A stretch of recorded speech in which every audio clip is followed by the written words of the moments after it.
Let's look at the general framework of entrepreneurial marketing.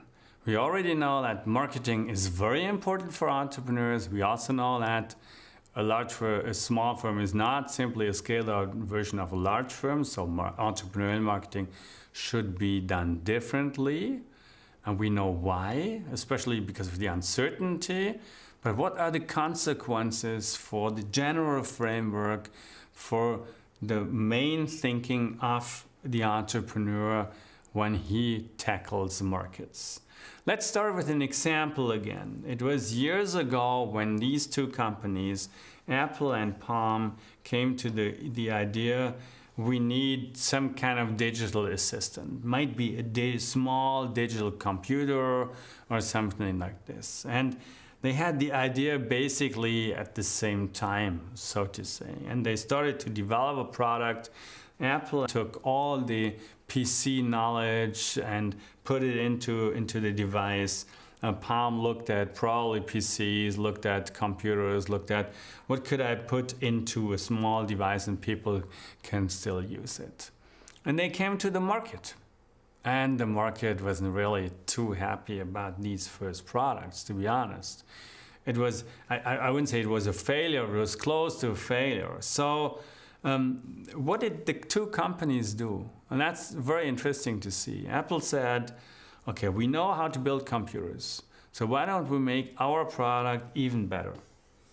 We're a visionary company and we're a very knowledgeable company, so we know how to improve the product. And they improved the product.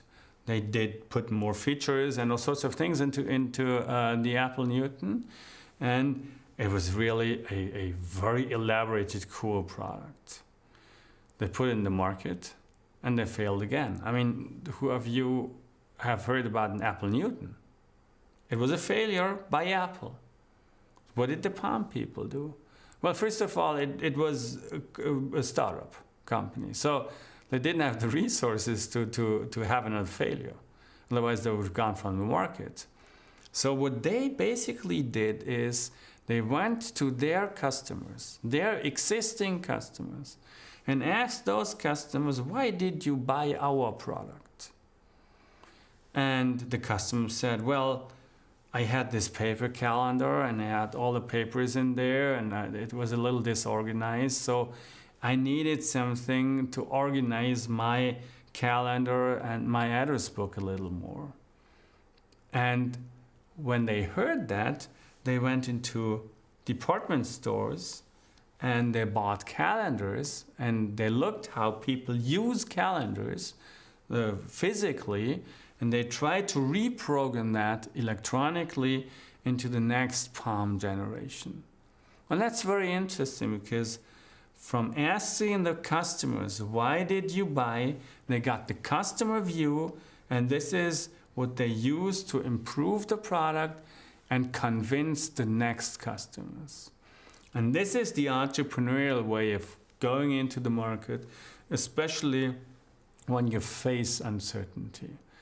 I'd like to show that in a more abstract way to you by comparing the marketing strategy process in established companies versus the marketing strategy process in startups. So start with an established company. Normally, established companies are already in markets, so they know markets. So what they do is they do market research really extensively all the time. As a startup, by the way, you can't really pay for the market research those established companies do. So again, the automotive industry, they look at new segments people are in to buy new sorts of cars. And that was, for example, when Mazda brought up the Roadster many years ago for people in California coming out of university, having the first job, but no family, so they only need 2 seats. They want to have fun.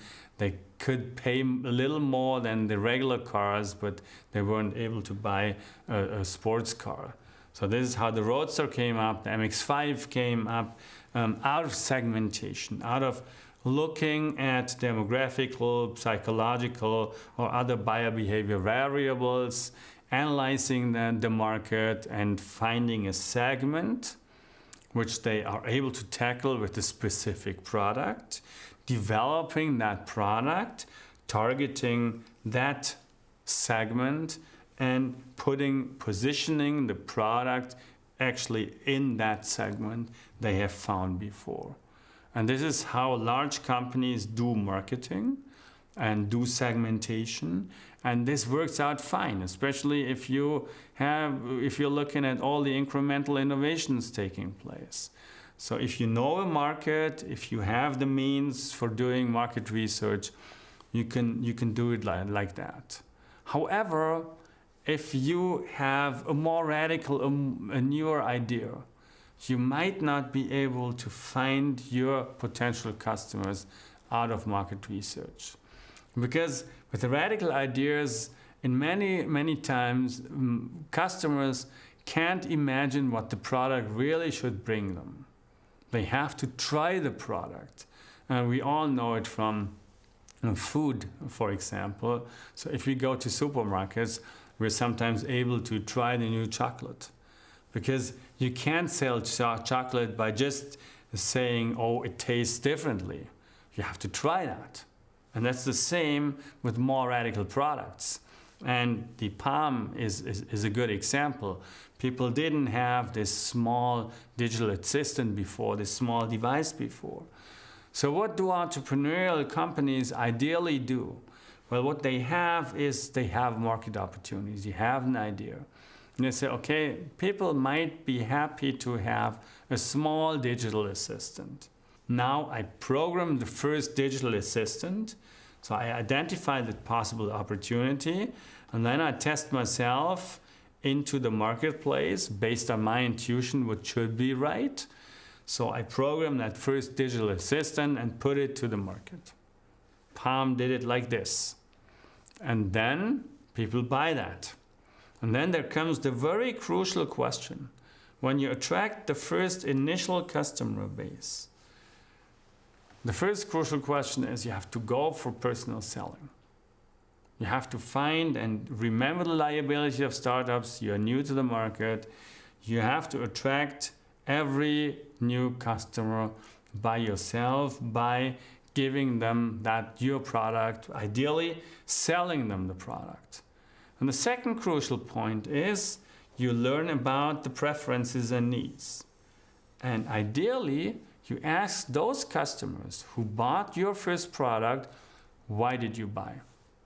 Because those are the reasons people in the future will have to buy your product. And if people say, I wanted a small computer, the market would have developed totally different. Maybe the Apple Newton would have been successful. People are saying, I need a calendar. I need a digital assistant as a calendar. This is how they found out that they find themselves in the calendar market and not in the computer market anymore. So asking the customer the question of why did you buy brings you to understanding preferences and needs. And with those preferences and needs, you found out you can try to attract more of the same. So you take the reasons you heard from your customers, and with those reasons, you go to the next customer and tell him you should buy because. And then you might be able to attract more of the same. You expand your market, your initial customer base, and you can get broader.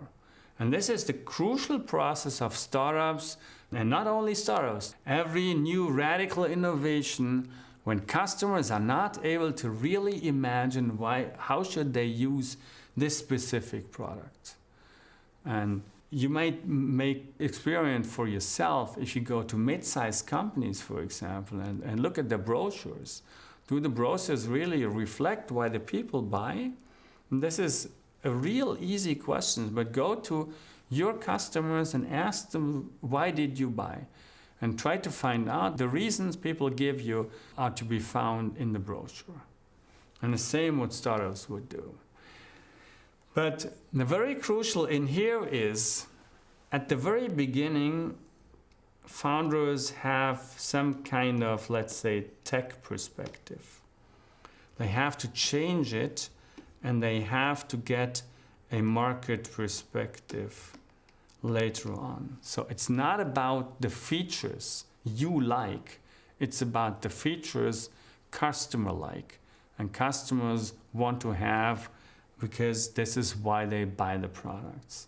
So it is very important for a startup at the very end to change from a tech innovation orientation to a customer orientation. This is basically the biggest challenge at the very beginning when it comes to especially tech founders. Trying to find which market you fit into and then aiming publicity or information at that market. You have your initial idea, it is pure intuition, and it's important to see whether it's incremental or disruptive. If it's disruptive, you have to act entrepreneurially, and then it depends on, are you really able to take the customer's perspective? And if you're able to do that, you can go through the process, the basic framework I described on the slide before, and this is the very important framework for entrepreneurial marketing.